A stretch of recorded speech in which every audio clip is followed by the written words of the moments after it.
Train accident, ফের train দুর্ঘটনা, line থেকে ছিটকে গেল ৩টি কামরা, এলাকায় বিরাট চাঞ্চল্য। দিল্লি থেকে মুম্বাই রুটে যাওয়ার পথে দুর্ঘটনার কবলে পড়ে একটি মালগাড়ি। যাওয়ার পথে হঠাৎ বেলাইন হয়ে যায় মালগাড়ির ৩টি কামরা। দুর্ঘটনাস্থল মালগাড়িটি পেট্রোলিয়ামজাত পণ্য বহন করেছিল বলে জানা গিয়েছে।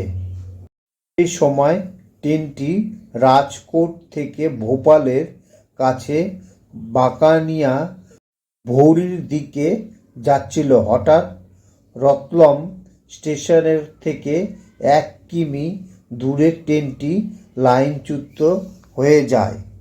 সংবাদ সংস্থা জানাচ্ছে, রতলম বিভাগের divisional railway manager Rajneesh Kumar এই ঘটনার তদন্তের নির্দেশ দিয়েছে।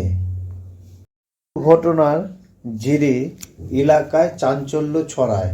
প্রায় ১৪ থেকে ১৫টি ট্রেনের যাত্রাপথ ক্ষতিগ্রস্ত হয় এর দ্বারা।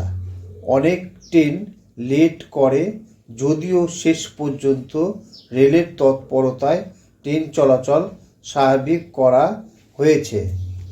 যেহেতু এই ট্রেনটি মালগাড়ি, সেহেতু সেইরকম কোনো বড় দুর্ঘটনা ঘটেনি।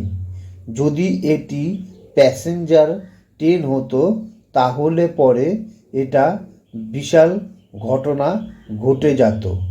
সেই ঘটনার হাত থেকে রক্ষা পেয়েছে যেহেতু মালগাড়ি, সেই কারণে।